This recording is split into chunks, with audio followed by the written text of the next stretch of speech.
Hey everyone, welcome to the Copy Nation podcast, Factor X. We're super honored to have a very special guest with us today. His name is Paul Mascetta. He is a prolific copywriter, a master of persuasion. He's written more sales letters than you can probably count on, a gazillion sales letters. Lots of them. Each has made like a gazillion dollars. He's the author of Persuasive Speakology. He is a top copywriter in the self-help space. He works with Dr. Joe Vitale, who is the president of the Napoleon Hill Institute, a star in The Secret, and also works with Mindvalley, the top company in the self-help space, making millions of dollars pretty much. Yeah, And yeah, we're so honored to be here with him. Um, this is part of our effort of bringing to you people more high level, high quality, experienced people to you, because the Latin American, the Hispanic market is going through a very important transition. You know, it's getting more and more saturated. People are starting to not know what things are about, what to do. And well, people like Paul, experts like Paul, they've been here for years. They've been here for years. These things are not new to the American space at all. So here we are with Paul. Paul, thank you for being here with us. It's super nice to have you here in this podcast. By the way, he's also a jiu-jitsu black belt, Brazilian Jiu-Jitsu faixa black belt. preta. That's Yep. how we call it. Well, that's how Brazilians call it. Faixa preta. Faixa preta. That's a big thing for us, Yep. honestly. And that should be a good thing for you too, guys. If you're not doing BJJ, you gotta jump now to BJJ because that's gonna change your life for Yeah, man. sure. So, anyways, Paul, how are you, man? I'm excellent, guys. Super excited to be here.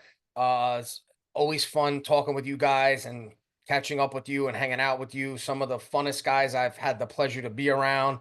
And cool and laid back and also super savvy and smart when it comes to marketing. So, yeah, man, I'm excited to be here. Thanks for having me.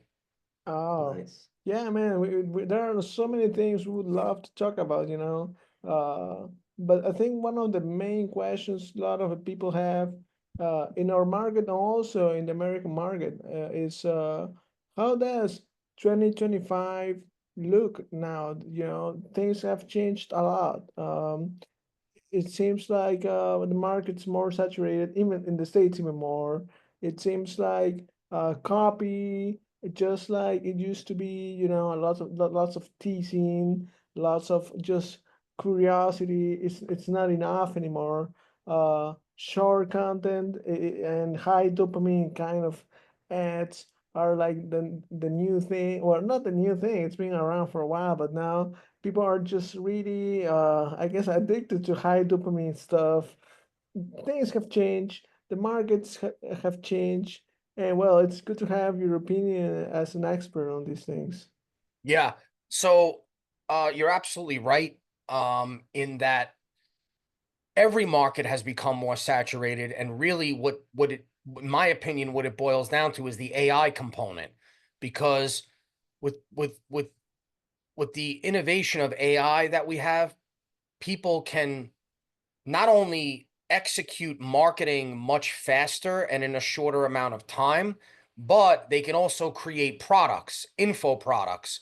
So you have people that in the past, maybe the barrier for them was they didn't know how to create a product and put it out there. And now if you have the right AI tools, you can solve that problem, and you can kind of solve the marketing problem, so to speak.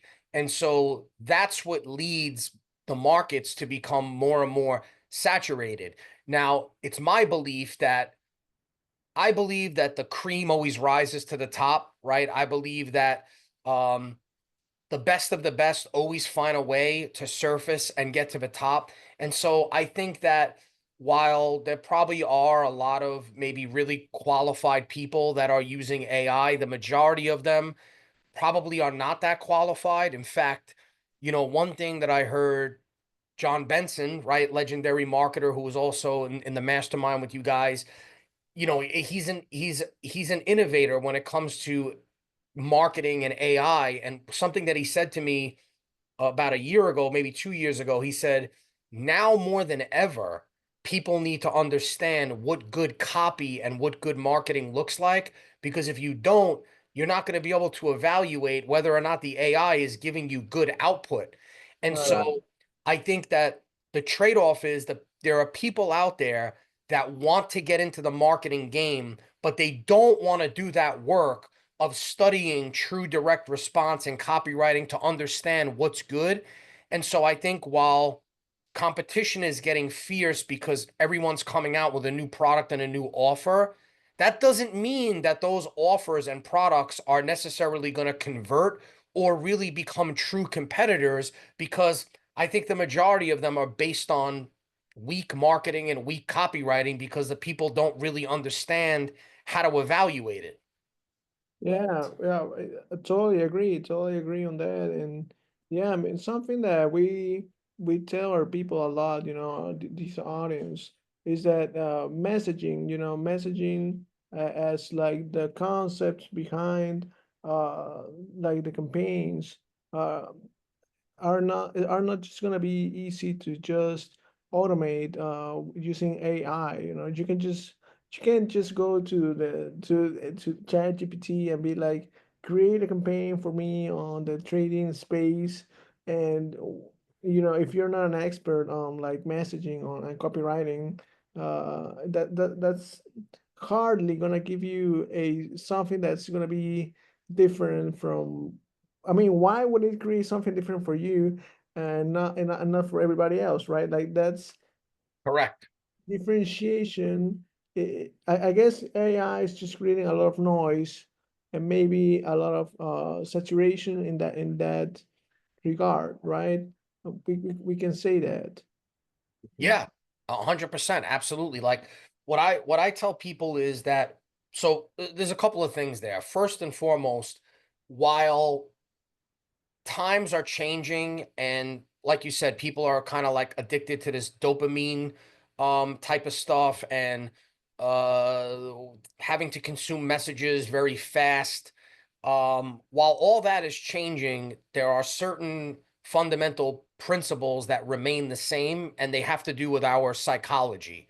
So the psychology is that the human mind is attracted to things that are different, right? This is a primitive thing that's built into our mind from that dates back thousands of years, where we as a species had to always protect our resources. So the mind is programmed to identify abnormalities, things that stand out, things that seem different, things that don't fall in the same pattern of everything else, right? So Right. everything that looks the same, the brain kind of files it away and says, "Okay, that I know what that is," and it puts it in a certain compartment. But when something stands out and something's different, it gets attention. Yeah. So you have to have differentiation in your marketing, and I don't think that the ability to truly differentiate will ever go away. Right. Right. I Right. think that we're pre-programmed to respond to novelty and to respond to things that are different. And the two um, best tools that you can use for that are a big idea and a unique mechanism. Right. Right. Right. Yes, that's something that we definitely wanted to talk about, you know, because big ideas, unique mechanisms, and then even the sin offer, you know, you could say that also this concept by Todd are, and the one belief, right? The one belief, the marketing thesis, Mhm. all these how would you say these are tools, these are principles, Right. uh, these elements are more than ever important to make differentiated campaigns, differentiated messages. And it's not just about the campaign; it's even about like everything a brand says now. You know, because you can just now create a Instagram brand and think that just because you know post photos, I don't know, we put viral stuff that suddenly, but with really like general stuff, you know, like general messaging. like just saying like what everyone says out there, that's just not gonna be enough. It's not gonna be enough. Even now, I've been seeing more and more that AI can even create now, like pictures and photos. It can put you like literally. We were creating some photos of Alvaro in a helicopter, in a chopper, Yeah. and it looked pretty badass, pretty realistic, and like I'm Yeah. like, wow, now everyone's gonna be able to do this, and no one's even gonna notice. Yeah. Yeah, but what's gonna make the difference is like, what are you saying that everyone else is not saying, right? What I guess that's what's really gonna create, what's gonna differentiate one expert from another, right? What are you saying that everyone else is not saying, and why should I even listen to that, right? Why should I even listen to because it can be different, right? But it should not just, I guess it should not just be different. It should be superior, right? It should be better. It should be easier. It should be, more interesting, more sexy, right? Yep. Yeah. So what I the term big idea, I think that sometimes it becomes confusing to people. And in working with dozens of clients and helping them create their campaigns, I could tell you that that is the part that most people struggle with. Even very experienced marketers, they struggle with the big idea because there's two things that hold them back. Number one is they don't really understand what it is. And then number two is if they do understand what it is, sometimes they get caught up in trying to like reach for this big, huge, extraordinary idea. And in that process of trying to create something so extraordinary, they get lost. So the way that I explain it to people is I call it the problem solution paradigm. And the problem solution paradigm is a way to reframe how the prospect thinks about their problem and the available solutions. So before your prospects engage with your campaign, they already have preconceived beliefs, notions, opinions, outlooks on their problem, and it's based on prior experience and exposures. With the problem solution paradigm, you recalibrate those things. And that's the key to differentiation. So why does differentiation matter? Everything like we just said, right? It's crucial, especially with the widespread of AI. Everyone has access to tools to create products, services, offers, marketing campaigns, and more competition leads to saturated marketplaces. So that's why differentiation is important. So there are many ways to differentiate. What I like to work on and what I focus on is, again, reframing the way the prospect thinks about the problem and the possible solution. This is a powerful way to get their attention, excite them, spark curiosity, and differentiate yourself. Now, here's the key. The reframing should come from your research, not just from your assumptions. That's a big mistake that I see a lot of people make. They try to create a big idea or reframe the way the prospect thinks about stuff with stuff that's in their brain. But Yeah. you have to do it based on what's in the prospect's mind, not what's in your mind, right? Right. You can only know what they believe is different. You can only show them something that is different to them if you know what they've seen already. If you don't know what they've seen, how could you ever present something different, right? Yeah. So our job is to convey an idea. Every marketing campaign has an idea. Me, I start with an ordinary idea and I transform it into an extraordinary idea. So, like I said, a lot of people, they mistakenly try to jump straight to an extraordinary idea, and that's overwhelming. So, like you said, I stick with the rule of one. So problem solution paradigm should follow one rule, target one emotion, tell one story, stimulate one thought, relate to one promise, one transformation, one outcome. And like I said, it should stand out to the prospect. It should be arresting and it should be specific and concrete and tangible. It should also be very easy to explain. That's another problem, as I see a lot of people when they try to jump to a big idea to make it different, they make it confusing.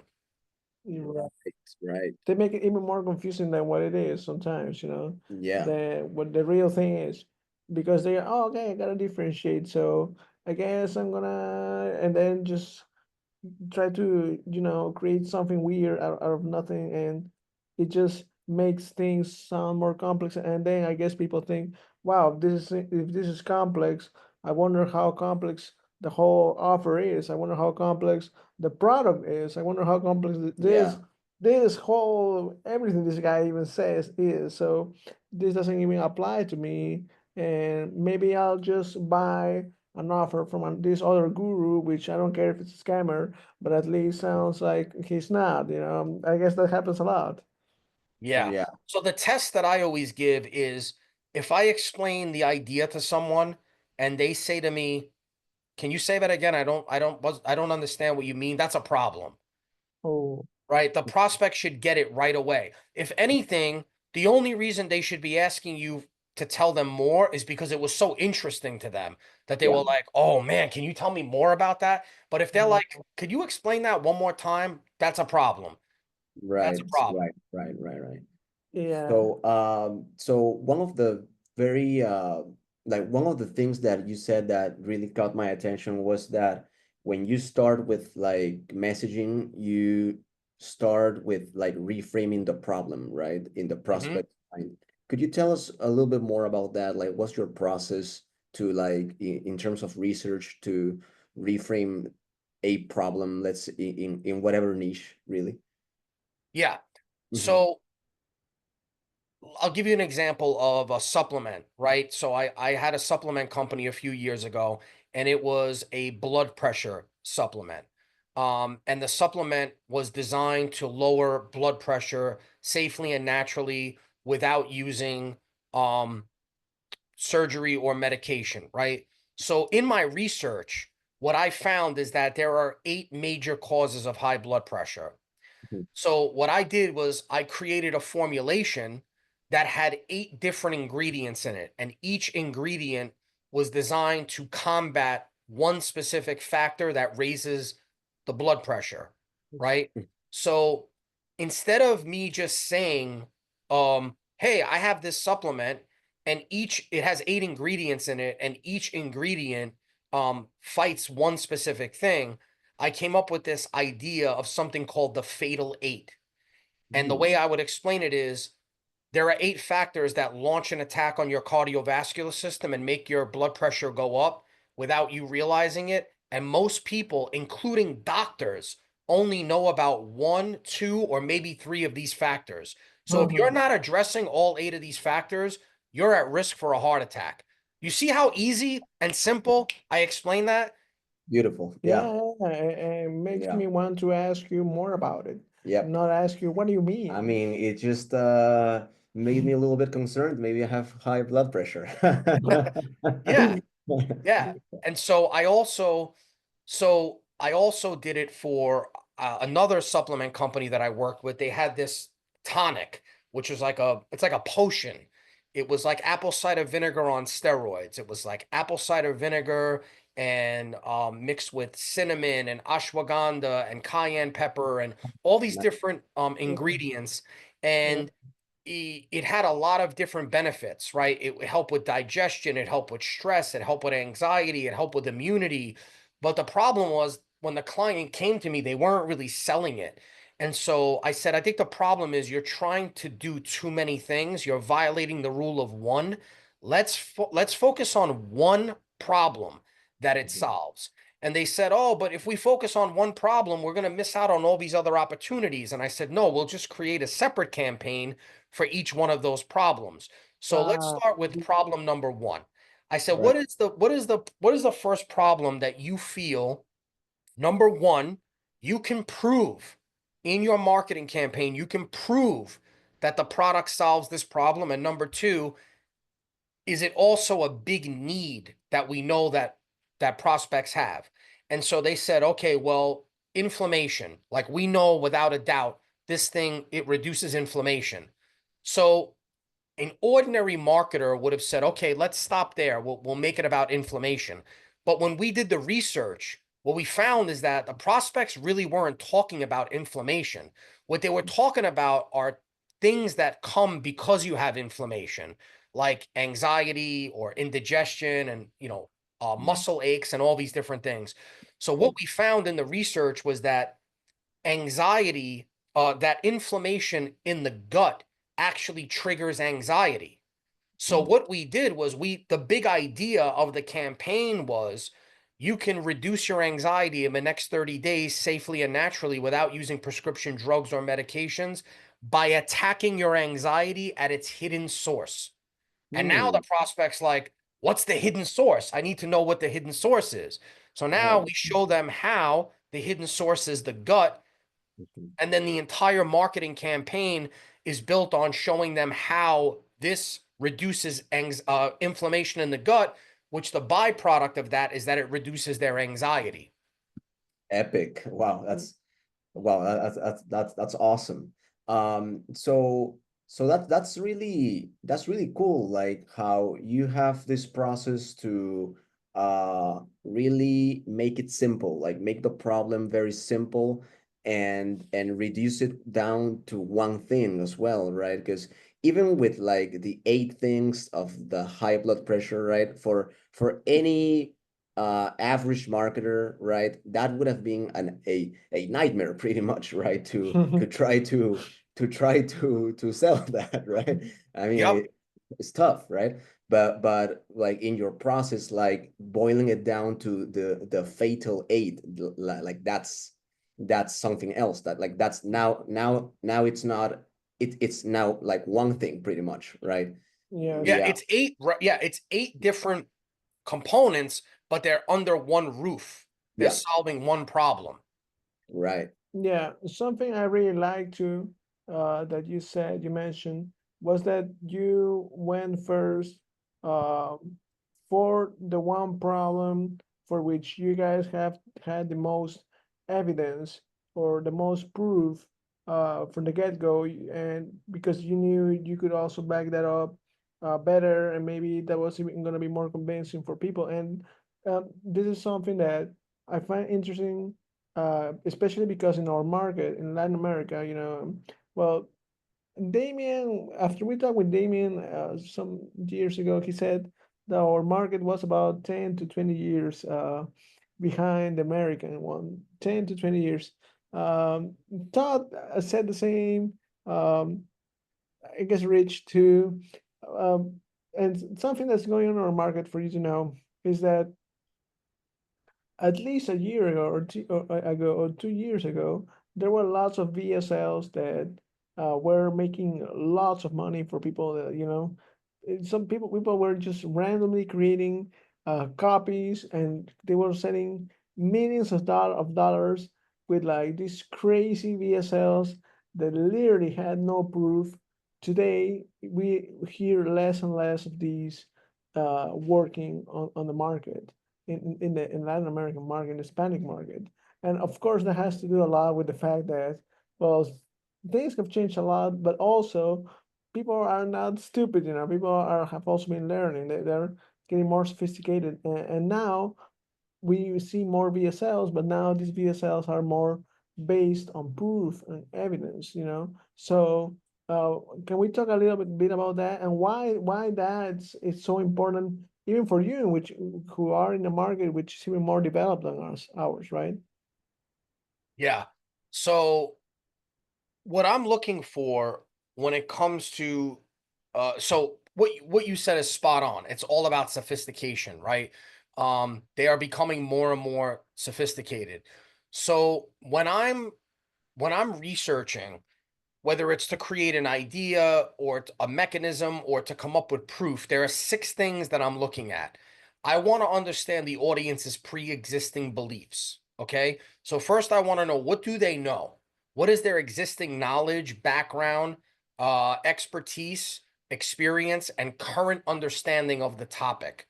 How much do they know about this topic? Because like, for example, like if you miscalculate that, you could wind up educating the prospect about something that they already know. And then they're like, why are you wasting my time? I know this already. Like, why are you telling me that?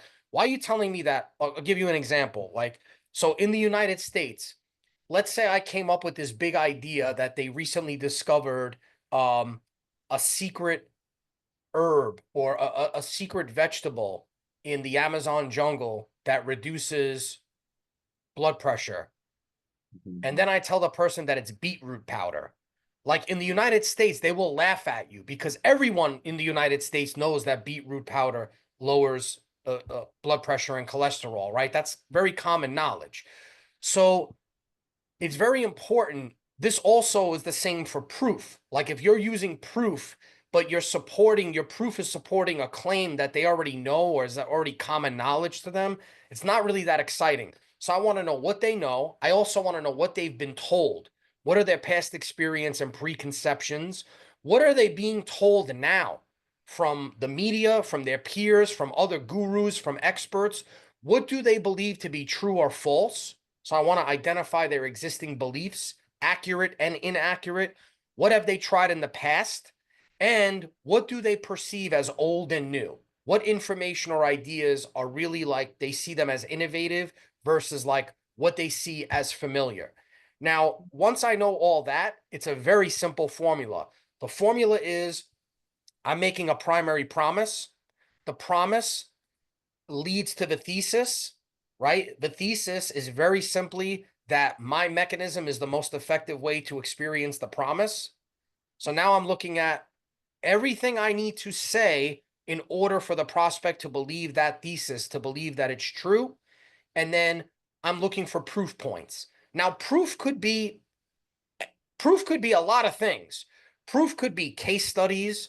In the case of a supplement, it could be clinical trials. It could be testimonials. As long as the person's not talking about the product yet, they're really just it's a testimony about the mechanism, not the product.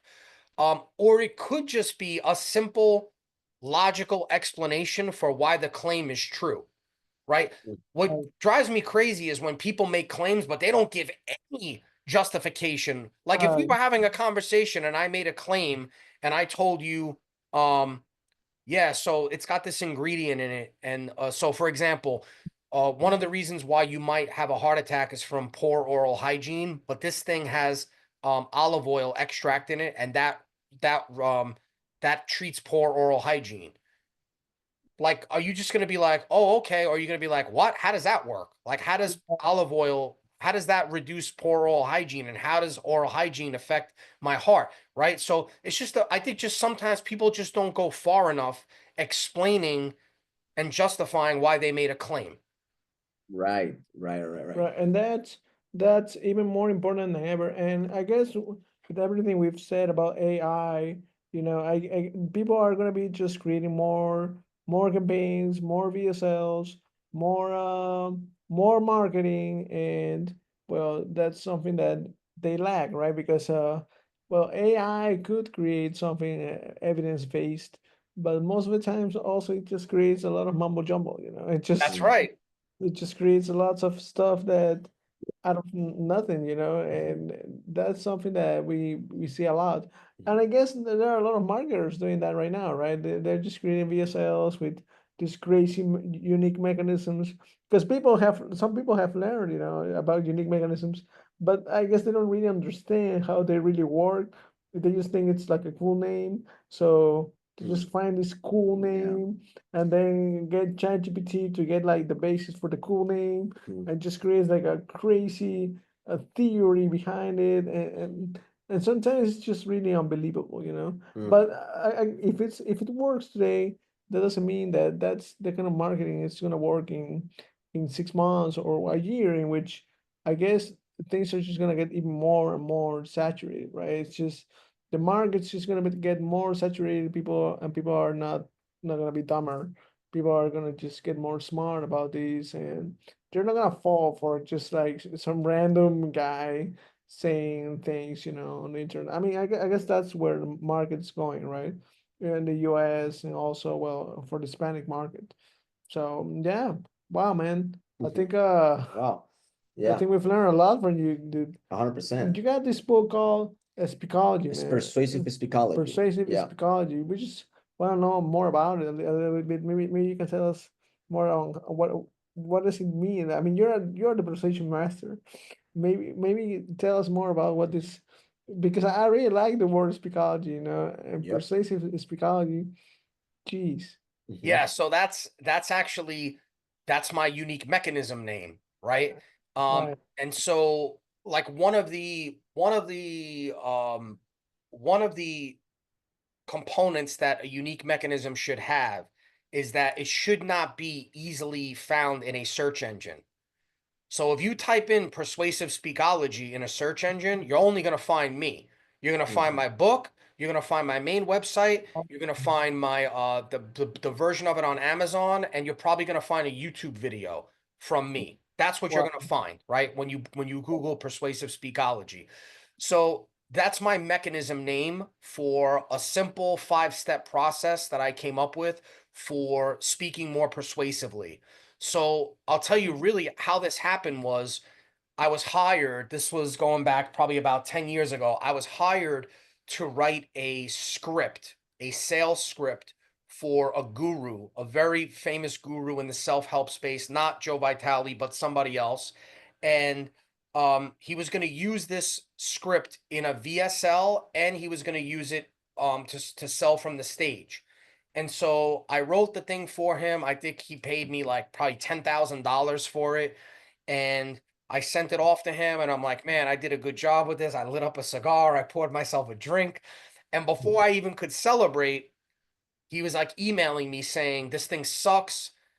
We tried it. It didn't convert at all. It's horrible. We want our money back. And Mhm. we're going to tell everybody what a terrible copywriter you are, what Oh, terrible marketing, Oh that's no. like right? the copywriter's You- nightmare. Yeah. So I was like, man, I was like, well, shit, let me put this drink down and let me start thinking about this. So I said, man, so I said, okay, you said that he's gonna do a video, a VSL with it. But it was like a hybrid VSL, like a VSL that would have like the images and him speaking. And remember, Right. this is 10 years ago. So 10 years ago, you had to do this in front of a camera, right? Like in front of an actual camera in like a little studio.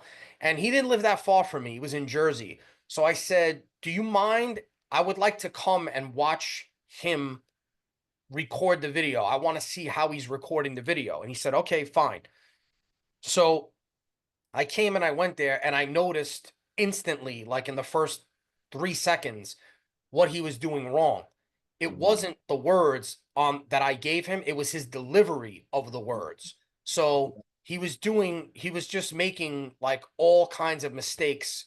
Um, you know, he was just making he just like I tell people like it doesn't matter how good the script is if you're a bad actor, right? Right. So knowing the words is one thing, knowing how to when and how to say them is a whole different thing. You need Right. technique and delivery. So it's just like if you read a book on jiu-jitsu and you know every move and you understand conceptually what everything means, that's great. But if you can't execute it when you're actually training, who cares? Right? Yeah. You have to be able to execute it when the time is right. So the problem with this guy was that his tonality was off, his body language didn't match his verbal language. He couldn't tell good stories. He didn't Mhm. understand how to use metaphors. I watched recordings of him trying to sell from the stage, and he couldn't, like, he didn't know how to answer questions or give a good analogy. So what I Right. realized was like I gave this guy the ingredients, but I didn't give him the recipe. So I needed a way to like fill in the gaps to bring everything together. So what I did was I basically took all the knowledge that I've ever learned about persuasion and how to use it when you're speaking to people. And I came up with a 5-step process. Number one, you trigger emotion. Number two, you captivate the mind. Number three, you assess the landscape. Number four, you merge with the audience, and then you can influence their thoughts and behaviors. But you need to do those 4 things before you can influence their thoughts and behaviors. So I took all that and I put it into a book, and that's my book, Persuasive Speakology. Wow. Wow. I'm gonna have to read that book, you Yeah. know, Yeah, because Yeah. I'll hook you guys up with a copy of it. Oh, nice. yeah. Oh, Let's thank you, get it. man. Let's get it. Yeah, I'm definitely gonna get. Maybe we can have even like a copy version of this book in Spanish. You know, if you want us, we can Yeah. actually help you get just a quick translation on that. Mhm. It Sure. would the Yeah. name would be Psicología persuasiva. Yeah. Actually, it would be like that, yeah. It would sound so funny, but I think a lot of people in this market would definitely need something like Oh, that. yeah. And And they would appreciate it a lot as well. they would appreciate it a Yeah. lot. This market is in need of more like experts to come and tell, because in our market, the Hispanic market, literally went from like in 2019 from being just some experts out there. After COVID, it exploded. Yeah. It accelerated like It was like 5 to 10 years. it was like a bull run. Yeah, Yeah. like 5 to 10 years. Like it just, we had never seen some. Literally in 2019, most people in Latin America, this sound gonna sound crazy, but they weren't used to buying online. So after COVID, people Yeah. learned how to buy online. Yeah. So it, if it was like 20 years, like if there was a gap of 20 years, if there is a gap of 20 years now, or 10 or 15, maybe it was even worse before Before, COVID. yeah. So now a lot of experts just came out from these last years, but now they're facing a new reality, and this reality is that, oh, wow, now we are just creating all these campaigns, they are not converting Yeah. anymore. Saturation. What's going Yeah. on? And Sophistication. they're learning the hard way about saturation. But yeah, it's all markets go through different processes. And our market's going through that, and they're definitely gonna enjoy knowing and learning more about you and your book, and in general about this podcast too. But yeah, man, something we really like about you, Paul, we're gonna tell you right off the bat, man. Number one, jiu-jitsu, man. You're all about jiu-jitsu. I saw you had your first stripe Wow. as a black belt, man.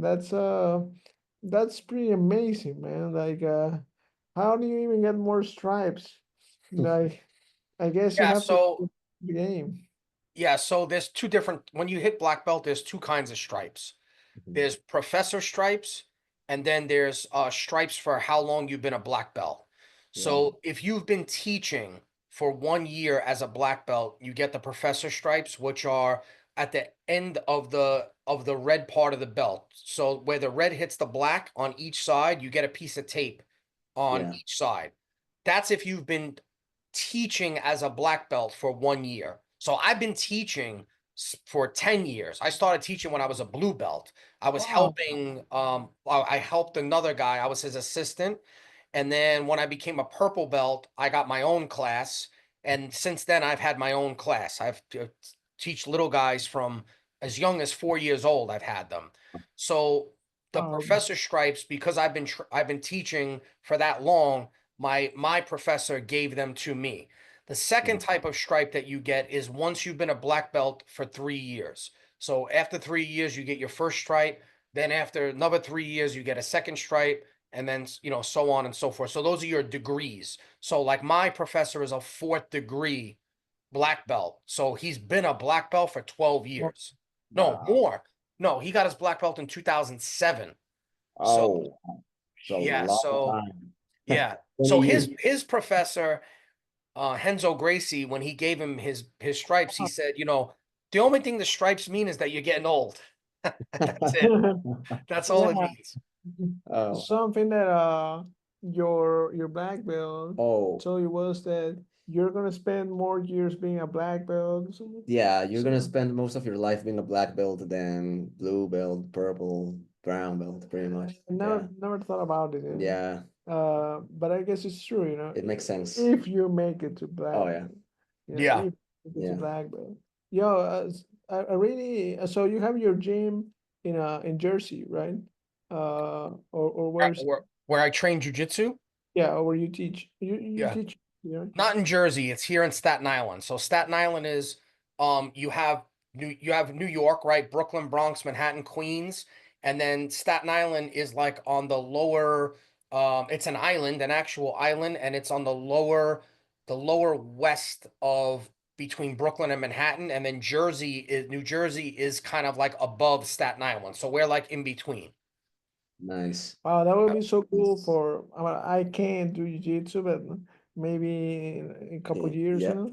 Maybe cool to have Alvaro go there. Yeah. Maybe you guys can kick his ass. Yeah. You know? I need it always. This guy needs a kick. I always need one. Need a Jesus good ass. Christ, man. Who's gonna beat this guy once for all? You know, for real, man. Yeah. And something else, man. We saw you have a cat that just looks exactly just like our cat look like, you know. Oh Yeah. yeah? Yep. Just exactly, Tabby cat. just Yeah. exactly like our. We had this cat. He died like 3 years ago, Yeah. but Ah. he was 17. Yeah. Literally looked exactly. So I'm like, Joe, what's up with Paul, man? What was the cat's name? That's copywriting. Rocco. Rocco. Rocco. Rocco. Yeah, Yeah. so it's like such a weird coincidence, right? But I guess that's there are people like us, you know, the cats, jiu-jitsu, and copywriting, man. Yeah. And yeah, man, if we have to recommend something always to our audience, well, it's not exactly to get cats, but for sure to do uh it's like a discipline like jiu-jitsu or any martial arts. That's something we tell everyone always, all the time, you know, in our market, there's not so much that yet, but I think that's eventually gonna happen at some point, you know, because I don't know. That's how the states have evolved, you know. It didn't used to be like that, or was it always like that? That you guys had like lots of jiu-jitsu marketers? Because Oh. I know Mark Ford is like a jiu-jitsu marketer, you know, but I don't know how the panorama looks there. Like, I think, jujitsu has exploded. maybe that's it. So maybe it's just the fact that it's gotten so big that maybe it's just kind of leaked into all different aspects of life. But because we're marketers, we see it as there are a lot of jujitsu marketers, but there's a lot of jujitsu policemen. There's a lot of jujitsu doctors now, right? There's just because it's just gotten so big. It's just huge, you know? That That's must be it. awesome. And with the CJI, did you see that? Oh yeah. Bro, I watched the whole thing. I Me went to bed at too. whatever what it was, like 4 o'clock in the morning. Oh yeah. That was Us too. amazing. Multiple times. I Yeah, loved it. I Yeah. loved it. Amazing. Andrew Tackett and Kay Oh Rotolo. wow. Oh wow. Mind blown, dude. Like, One of the greatest fights of all time. is that gonna be the future of jiu-jitsu now? Oh wow. I hope so. I mean, I think first of all, I like the rule set. I like the fact that there's rounds, but for me, the thing I like the most is that whatever you call that thing that they're in. Yeah. So it just never stops, right? The fights don't stop. Yeah, because when you watch like, whatever, who's number one or ADCC, it's constant reset. And sometimes guys, they're not stupid. They know, they're going to go out and then it gives them a chance to take a breath and get back. With this, there's nowhere to go, Yeah. You just continue, It's man. amazing. Yeah. Yeah, and that's why guys like Andrew Tackett, they did great because they are like infinite cardio scramblers, you know, and they just push and push and push. I just loved how he pretty much destroyed Gordon's brother. Nikki. Yeah, that was I So like Nikki, so that was kind of brutal. It was hard for me to watch, man. I was like, oof, man. He wrecked him. Oh yeah. And he would like come his hair. Yeah. But I think CJI is going to take over because number one, you got to remember ADCC is every other year. CJI, they already got their funding to do it again this year. So they already got a head start because they're going to do it every year. Right? Wow. And plus they're getting, imagine they got the top guys. I mean, Cade won ADCC last year and they still got him to come over. So how many more guys are they going to get this year to come over? These guys want to make money. Yeah. Or Mika Galbao is gonna be there Oh next time. Hopefully. I mean, who doesn't want $1 million, right? Yeah. Yeah, That's a lot of and I mean, money. the kid's already proved everything he needs to prove, so Yeah. why Yeah. wouldn't he go somewhere else? Yes. Yeah, pretty much. They're making more money than in the UFC, bro. Like Oh, at this point, at this yeah. point, I Yeah. mean, it depends, right? depends, It but depends. I mean, they're big fights. But like just like the jiu-jitsu guys are going from making almost nothing now to having this $1 million deal. $1 million Yeah. deal. Yeah. Yeah, but you see what's beautiful about it though is Craig is smart. He understands how to make it entertaining for people that don't really watch jujitsu. Yeah. You know what I Yeah. mean? Because That even was if you the don't thing. watch it, Yeah. the 10-9 scoring system and the rounds, it keeps the person engaged. Yeah. And he Yeah. does this, he's such a stunt man too, right? Yes. Like the Gabby Yes. Garcia show and Yes. His underwear and the whole thing. Yeah. and then He's smart. He's a showman. he got into the pit like drinking like a shot of alcohol. Like what the heck, you know? Yeah. Yeah, a showman for sure. You Yeah. want to talk about a brilliant marketer. Yeah. I mean, think Mm. about what he did. He took the fact that he built a brand off of being number 2. Yeah. E-team, right? El Segundo podcast, right? And the reason why, like, the reason why Gordon, obviously everybody knows Gordon's the best at jiu-jitsu, right? But Gordon can never get the better of Craig verbally because Craig doesn't take himself seriously. You can't beat a guy like that verbally. You can't outdiss him or make him feel stupid because he doesn't take himself seriously. Kind of a troll, you know? Yeah, he just Yeah. trolls her. Yeah. Yeah, but it's so true, man. It's so true, and we really hope Jiu-Jitsu develops more, you know. Keeps growing. Yeah. It keeps growing. Just like marketing here in Latin America, in the Hispanic market. And last question, man, last question before we close. Who do you think is gonna win this UFC? Sarukin of Makashev? Oof, man. It's just it's hard to bet against these guys from Dagestan. They're so mentally strong. They're so physically strong. They're so disciplined. I mean, I would like to see Sarukian win. But I just don't think anybody can beat Islam right now. Tough. Yeah. Do you Tough. have you seen the first fight? The I first did. fight? Yeah. It- And that fight, Arman took that fight on short notice, right? I think.